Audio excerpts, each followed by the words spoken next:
Ang Bolivia ay may mga lungsod na napakataas. Nawawala ng malay ang mga bisita sa kalye. Dala sila ng ambulansya dahil sa high altitude sickness. Nasa lapas ang gobyerno, higit 3,000 metro ang taas. May mas mataas pang lungsod malapit dito. Hindi ito record, kundi araw-araw na peligro. Ang kaunting akyat sa hagdan ay nakakapagod. Malamig ang gabi kahit sa loob ng bahay. Nakakapaso ang araw sa umaga. Ang mabibigat na trabaho ay ginagawa ng maaga. Ang sipon ay mas matagal gumaling. Mabagal ang paggaling. Matagal ginawang tagapagtustos ng hilaw na materyales ang Bolivia. Nagmimina sila, nagluluwas, pero kaunti lang ang puhunan. Nawala ng daungan ang Bolivia matapos ang digmaan sa Chile. Limitado ang kalakalan dahil dito. Nagmamahal ang kargamento, humihina ang pag-unlad. Madalas magbago ang takbo ng politika. Nahihirapan ang mga reforma sa pagtatalo. Huli ang tulong sa kabundukan. Umasa ang mga tao sa pamilya at kapitbahay. Hindi sa burokrasya. Mataas ang kawalan ng tiwala sa gobyerno. Maingat ang mga inaasahan nila. Ito ay batay sa karanasan, hindi emosyon.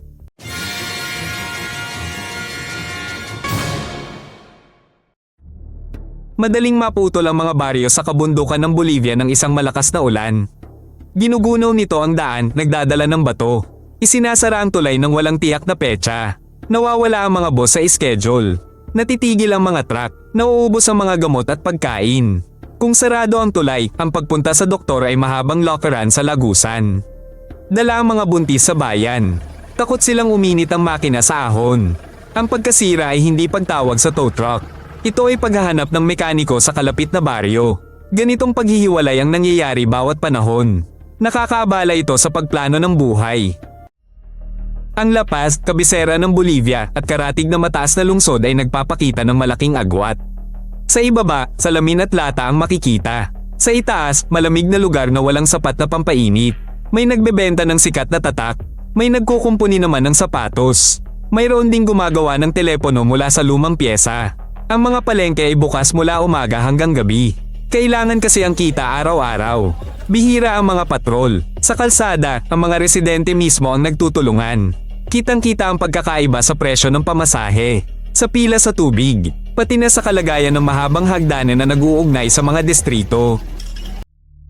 Karamihan sa populasyon ng Bolivia ay mga katutubo. Maririnig ang kanilang wika sa mga pampublikong sasakyan, palengke at klinika. Ang tradisyonal na damit at kaugalian ay normal na buhay, hindi palabas para sa turista. Mas mahirap makakuha ng doktor, magandang paaralan at matatag na trabaho kaysa sa sentro ng syudad. Mas maliit ang bayad sa parehong trabaho. Mas matagal magproseso ng dokumento. Formal ang pagtrato sa mga aplikasyon. Nagtutulungan ng mga komunidad na ngongolekta ng pera para sa gamutan at pag-aaral. Pero mahirap umasenso ng walang transportasyon, abogado at malinaw na patakaran. Ang problema ay nasa kalsada, medisina at proteksyon ng karapatan. Ang mga babae sa mahihirap na lugar ng Bolivia ay nagtatrabaho sa bahay, pangangalakal at pag-aalaga ng pamilya. Kadalasan, wala silang pahinga o katulong. Madalas silang makaranas ng karahasan. Mahirap makakuha ng proteksyon. Mabagal ang pulisya at puno ang mga korte. Marami ang walang sariling kita at formal na dokumento. Ito ang naglilimita sa kanilang kalayaan. Naging solusyon ng mga grupo ng tulungan at maliliit na kooperatiba. Natututo sila bumilang, sabay bumili ng produkto at maghati ng panganib.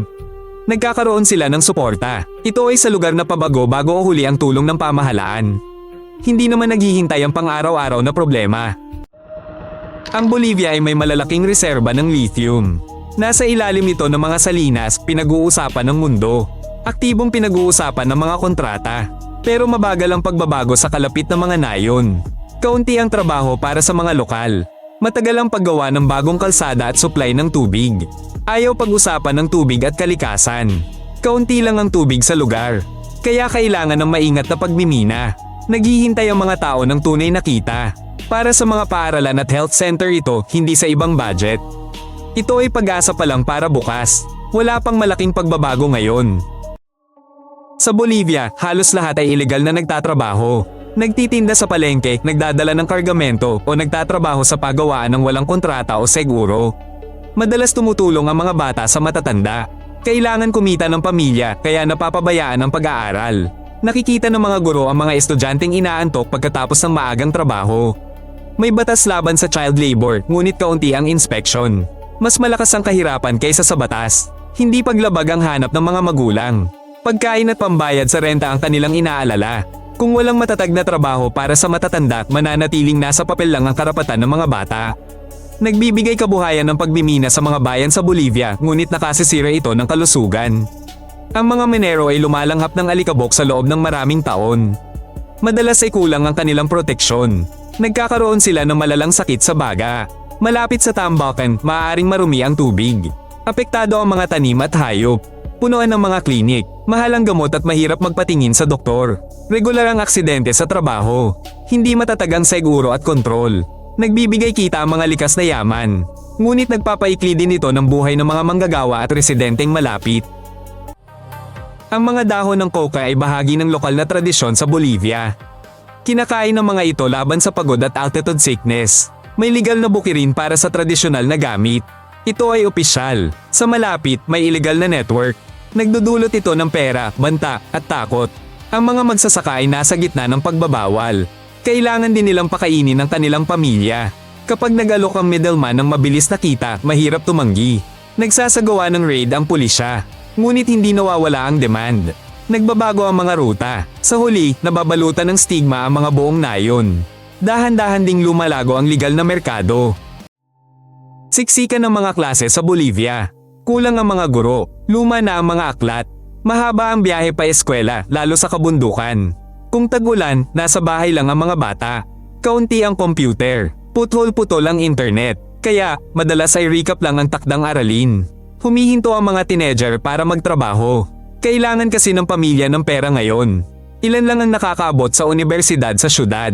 Mas kaunti pa ang nakahanap ng trabaho sa kanilang kurso. Kung mahina at hindi abot ang edukasyon, sarado ang daan mula sa kahirapan. Mabilis magbago ang klima sa Bolivia. Pinatutuyo ng tagtuyot ang mga bukirin. Pagkatapos, biglang babaha at guguho ang lupa. Nasira ang mga kalsada. Nawawala ang ani sa ilang lugar. Tumaas ang presyo ng pagkain. Bumabalik ang mga utang. Pinapatibay ng mga tao ang mga pampang at bubong. Ngunit pansamantala lang ito nang walang kagamitan at pera. Inaakyat ng mga pastol ang kanilang kawan. Nawawalan sila ng hayop dahil sa lamig at sakit.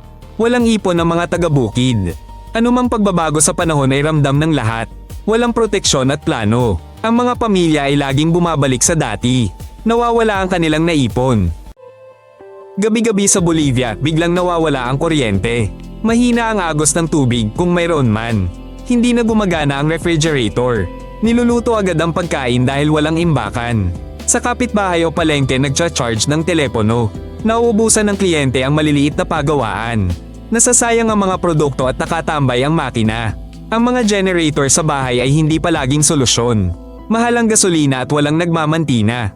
Kuryente at tubig ay araw-araw na problema. Kumukuha ito ng oras at lakas at humahadlang sa negosyo. Kapag ubos na ang pasensya, hinaharangan ng mga kalsada sa Bolivia. Naantala ang mga kargamento. Hindi umaandar ang bus. Nauubusan ng laman ng mga estante. Tumaas ang presyo. Ito ay paraan para mapakinggan ng gobyerno. Ngunit lahat ay apektado. Nagsasara ang tindahan. Hindi nakakarating ang may sakit sa ospital. Nauubusan ng pera ang pamilya. Nangyayari ito ng ilang beses kada taon. Kahit may kasunduan, nananatili ang tensyon. Ang bagong isyo ay nagpapaalala ng lumang sama ng loob. Umuulit ang siklo. Naging karaniwan na ang protesta. Bumabalik sila rito kapag bigo ang usapan. Sa Bolivia, ang pananampalataya ay halo sa lokal na ritual. Nagdarasal sila para sa ulan, kalusugan ng bata at trabaho ng pamilya. Ang mga pari at lokal na leader espiritual ay nagiging tagapayo sa usaping pambahay at pampamilya. Ito ay hindi libangan o perya.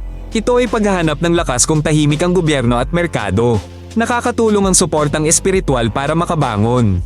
Ngunit hindi nito kapalit ang doktor, daan o ligtas na lugar. Kung walang solusyon, ang panalangin ay nananatiling pampalubag loob. Hindi ito solusyon sa kahirapan. Naghihintay ng tunay na tulong ang mga tao. Ngunit mabagal ang pila. Lumilipat ang mga batang Bolivian sa malalaking lungsod at karatig bansa. Ang may matatag na trabaho ay nagpapadala ng pera sa bahay. Buong pamilya ang umaasa sa mga padalang ito. Nahahati ang pamilya sa voice message at madalang na video call. Nakakatakot bumalik. Kakaunti ang trabaho, mahal ang serbisyo at mabagal ang pagbabago. Simple at malinaw ang pangarap.